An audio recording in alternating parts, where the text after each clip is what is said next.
तो वेलकम आप सभी के अपने चैनल यस के एम फिर से स्वागत है। Very very most important video आपके लिए होने वाली है।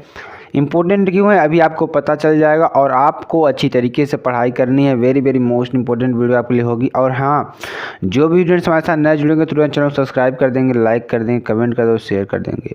और यहाँ पर आपके लिए वीडियो बहुत ही इंपॉर्टेंट है।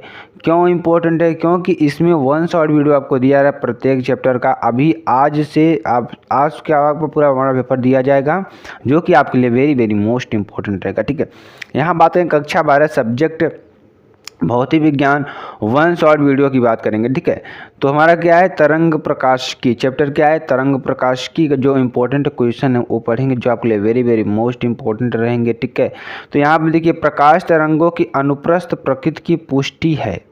तो यहाँ पर देखिए पहला प्रश्न क्या है, वेरी वेरी मोस्ट इंपॉर्टेंट प्रश्न है आपके लिए और एग्जाम में आपके बहुत बार पूछा गया प्रश्न है। ठीक है, अब देखिए इस प्रश्न में कहा क्या है। ठीक है, प्रकाश तरंगों की अनुप्रस्थ प्रकृति की पुष्टि होती है। तो प्रकाश तरंगों की जो अनुप्रस्थ प्रकृति की पुष्टि होती है किसके कारण होती है? ध्रुवण के कारण, विवर्तन के कारण, व्यतिकरण के कारण या अपवर्तन के कारण। तो यहाँ पे देखिए आंसर क्या हो जाएगा आपका, ध्रुवण के कारण। किसके कारण? ध्रुवण के कारण होगा। ठीक है, चलिए अगला देखिए, अगला प्रश्न क्या है, वेरी वेरी मोस्ट इंपॉर्टेंट आपके लिए। अपवर्तन वाले पृष्ठ पर आपतित प्रकाश के लिए ध्रुवण कोण होगा। यानी अपवर्तन वाले पृष्ठ पर आपतित प्रकाश के लिए ध्रुवण कोण क्या होगा? ठीक है, यहाँ पे देखिए साइन इन्वर्सियन, tan इन्वर्सियन, कॉस इन्वर्सियन या tan इन्वर्स 1/n। तो सभी लोग इसका आंसर कमेंट बॉक्स में छाप दे कि इसका आंसर क्या होगा। सभी लोग कमेंट बॉक्स में छापिए इसका आंसर क्या होगा। तो इसका आंसर क्या निकल कर आएगा आपका? इसका आंसर आएगा आपका tan इनवर्स n। क्या आएगा? tan इनवर्स n निकल कर आएगा। ठीक है, चलिए अगला देखिए। जिस भौतिक घटना के लिए सीवी रमन को नोबेल पुरस्कार प्रदान किया गया था वह है प्रकाश का। यानी कि जिस पुरस्कार के लिए सीवी रमन जी को नोबेल पुरस्कार दिया गया था वह कौन सी घटना है या किस पर उन्होंने शोध किया था। ठीक है, तो मेरे प्यारे फ्रेंड्स आपको ये सारी चीज़ों को अच्छी तरीके से समझना होगा। प्रकाश का क्या है, ध्रुवण है, विवर्तन है या प्रतिकरण है, या विवर्तन है या प्रकीर्णन है। तो यहाँ पर अगर आंसर की बात करते हैं, आंसर क्या हो जाएगा? ठीक है स्टूडेंट्स, आंसर इसका हो जाएगा प्रकीर्णन। प्रकाश के प्रकीर्णन पर उन्होंने क्या किया था? शोध किया था। ठीक है, चलिए आगे आपको बताते हैं। अगला क्वेश्चन देखिए, व्यतिकरण की घटना प्राप्त होती है। जो व्यतिकरण की घटना होती है वो प्राप्त होती है, यानी जो व्यतिकरण की घटना प्राप्त होती है केवल अनुदैर्ध्य तरंगों द्वारा, केवल अनुप्रस्थ यांत्रिक तरंगों द्वारा, केवल विद्युत चुम्बकीय तरंगों द्वारा या इनमें से सभी। ठीक है, तो यहाँ पर देखिए आंसर की बात करेंगे, आंसर क्या हो जाएगा? वेरी वेरी मोस्ट इंपॉर्टेंट आपके लिए और आपके एग्जाम के दृष्टिकोण से तो बहुत ही इंपॉर्टेंट प्रश्न है। तो स्टूडेंट देखिए, व्यतिकरण की घटना प्राप्त होती है, कहाँ से प्राप्त होती है? केवल अनुदैर्ध्य तरंगों द्वारा, केवल अनुप्रस्थ यांत्रिक तरंगों द्वारा, केवल विद्युत चुम्बकीय तरंगों द्वारा या इनमें से सभी। तो यहाँ पे देखिए आंसर क्या हो जाएगा? ठीक है, आंसर क्या हो जाएगा? प्रकाश के व्यतिकरण क्या हो जाएगा यहाँ पे? आंसर क्या हो जाएगा? इनमें से सभी। क्या हो जाएगा? इनमें से सभी हो जाएगा। ठीक है, यानी जो व्यतिकरण की घटना होती है अनुदैर्ध्य तरंगों द्वारा होती है, अनुप्रस्थ यांत्रिक तरंगों द्वारा भी होती है और विद्युत चुम्बकीय तरंगों द्वारा भी होती है। ठीक है, तो इसमें आपका आंसर क्या हो जाएगा? इनमें से सभी, यानी कि ऑल ऑफ दिस। ठीक है, चलिए आगे देखिए अगला क्वेश्चन क्या है। अगला क्वेश्चन क्या है, प्रकाश के व्यतिकरण से क्या तात्पर्य है? प्रकाश के व्यतिकरण से क्या तात्पर्य है इसके बारे में आपको बताना है। Very very most important video आपके लिए होने वाली है। यहाँ पे देखिए, जब किसी माध्यम में जब किसी माध्यम में एक ही आवृत्ति एवं लगभग समान आयाम वाली, ठीक है, जब किसी माध्यम में एक ही आवृत्ति एवं समान, ठीक है, एवं लगभग समान आयाम वाली दो तरंगों की एक साथ एक ही दिशा में चलती है। क्या? साथ एक ही दिशा में चलती है तो उनके अध्यारोपण से बनी परिणामी तरंग की तीव्रता कुछ बिंदुओं पर अधिकतम एवं कुछ बिंदुओं पर क्या होती है, न्यूनतम होती है, उसे समपोषी व्यतिकरण कहते हैं। ठीक है, जिन बिंदुओं पर तरंग की तीव्रता अधिकतम होगी उसे समपोषी व्यतिकरण तथा जिन बिंदुओं पर तरंग की तीव्रता न्यूनतम होती है उसे विनाशी व्यतिकरण कहते हैं। तो आई होप आपको ये अच्छी तरीके से समझ में आ गया होगा कि इसमें क्या कहा गया है।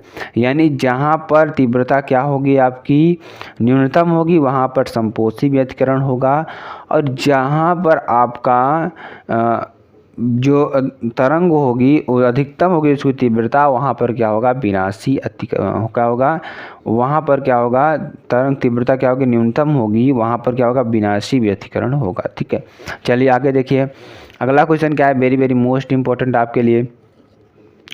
कला संबद्ध स्रोतों से आप क्या समझते हैं, कला संबद्ध स्रोतों से आप क्या समझते हैं। तो यदि किसी प्रकाश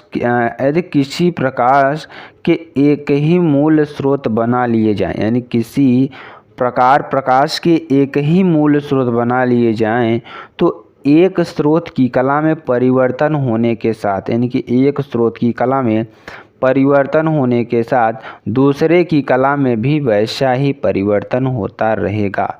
ऐसे स्रोतों को कला संबद्ध स्रोत कहते हैं। ऐसे स्रोतों को क्या कहते हैं, कला संबद्ध स्रोत कहते हैं। ठीक है, अब देखिए अगला क्वेश्चन क्या है कि हाइगेंस के तरंग संचरण संबंधी सिद्धांत को समझाइए। हाइगेंस के तरंग संचरण संबंधी सिद्धांत को समझाइए।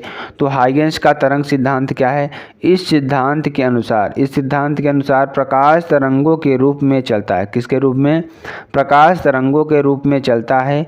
ये तरंगे प्रकाश स्रोत से निकलकर सभी संभव दिशाओं में प्रकाश के वेग से चलती हैं। यानी कि जो हाइगेंस का तरंग सिद्धांत है, इस सिद्धांत के अनुसार उन्होंने क्या कहा था कि इस सिद्धांत के अनुसार, ठीक है, इस सिद्धांत के अनुसार प्रकाश तरंगों के रूप में चलता है। प्रकाश किसके रूप में चलता है, तरंगों के रूप में चलता है। ठीक है, वेरी वेरी मोस्ट इम्पॉर्टेंट आपके लिए पॉइंट है कि जो प्रकाश है किसके रूप में चलता है, तरंगों के रूप में चलता है। ये तरंगे प्रकाश स्रोत से निकलकर सभी संभव दिशाओं में, यानी कि ये जो तरंगे होती हैं प्रकाश स्रोत से निकलकर सभी संभव दिशाओं में प्रकाश के वेग से चलती हैं। ठीक है, यानी कि ये तरंगे क्या होती हैं, प्रकाश स्रोत से निकलकर सभी संभव दिशाओं में प्रकाश के वेग से चलती हैं। ठीक है, आगे देखिए चलती हैं। हाइगेंस के समय तक वैज्ञानिकों की धारणा थी कि तरंगों के संचरण के लिए माध्यम आवश्यक है, लेकिन जब हाइगेंस के जब तक सिद्धांत नहीं होता तब तक वैज्ञानिक क्या समझते थे कि प्रकाश को चलने के लिए, तरंग को चलने के लिए, संचरण के लिए किसकी माध्यम की आवश्यकता पड़ती है।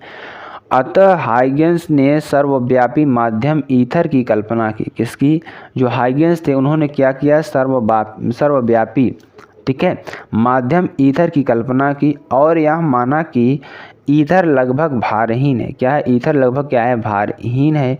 अतः प्रत्येक पदार्थ में प्रवेश कर सकता है। क्या कर सकता है, प्रत्येक पदार्थ में क्या कर सकता है, प्रवेश कर सकता है। इसका घनत्व बहुत ही कम, इसका घनत्व क्या, बहुत ही कम, तथा इसकी प्रत्यास्थता क्या, इसकी प्रत्यास्थता बहुत अधिक है। क्या है, बहुत अधिक है। इसी कारण प्रकाश तरंगे ईथर में बहुत अधिक वेग, यानी कि तरंग वेग क्या है हमारा, अंडरवुड प्रत्यास्था ई अपान घनत्व डी से चलती है। ठीक है, जो प्रकाश तरंगे होती हैं बहुत अधिक वेग, यानी कि कितना वेग, E/d, ठीक है, अंडरवुड E/d। जब ये प्रकाश तरंगे किसी वस्तु से परिवर्तित होकर, यानी जब प्रकाश तरंगे किसी वस्तु से परिवर्तित होकर, ठीक है, हमारी आँख से रेटिना पर गिरती हैं, आँख के रेटिना पर गिरती हैं, तो हमें वह वस्तु दिखाई देने लगती है। सिद्धांत के अनुसार अलग अलग रंगों की प्रकाश तरंगों की लंबाइयाँ अलग अलग होती हैं। ठीक है, अगला क्वेश्चन देखिए क्या है, वेरी वेरी मोस्ट इंपॉर्टेंट है, ये भी आपके एग्जाम के दृष्टिकोण से। ठीक है, देखिए क्या है, प्रकाश में व्यतिकरण की शर्तें क्या हैं, प्रकाश में व्यतिकरण की शर्तें क्या होती हैं, इसके बारे में आपको चर्चा करेंगे। तो प्रकाश के दोनों स्रोतों से, किससे, प्रकाश के दोनों स्रोतों से निकलने वाली तरंगों की कलाओं का अंतर, यानी प्रकाश के दोनों स्रोतों से निकलने वाली तरंगों की कलाओं का जो अंतर होता है स्थिर रहना चाहिए। क्या रहना चाहिए? स्थिर रहना चाहिए। ठीक है, अर्थात प्रकाश स्रोत कला शब्दबद्ध होने चाहिए। जो प्रकाश स्रोत हैं वे कला शब्दबद्ध होने चाहिए। ठीक है, दोनों स्रोत की आवृत्तियां अथवा तरंगदैर्घ्य बराबर होनी चाहिए। दोनों स्रोत की जो आवृत्तियां हैं और तरंगदैर्घ्य हैं क्या होनी चाहिए? बराबर होने चाहिए। और देखिए क्या कर रहा है कि दोनों तरंगों के आयाम बराबर या लगभग बराबर होने चाहिए। जो तरंगों के आयाम हैं वो बराबर या लगभग बराबर होने चाहिए। चलिए आगे चलिए। दोनों स्रोत एक दूसरे के निकट होने चाहिए। जो दोनों स्रोत हैं वो एक दूसरे के निकट होने चाहिए। क्या? एक दूसरे के निकट होने चाहिए।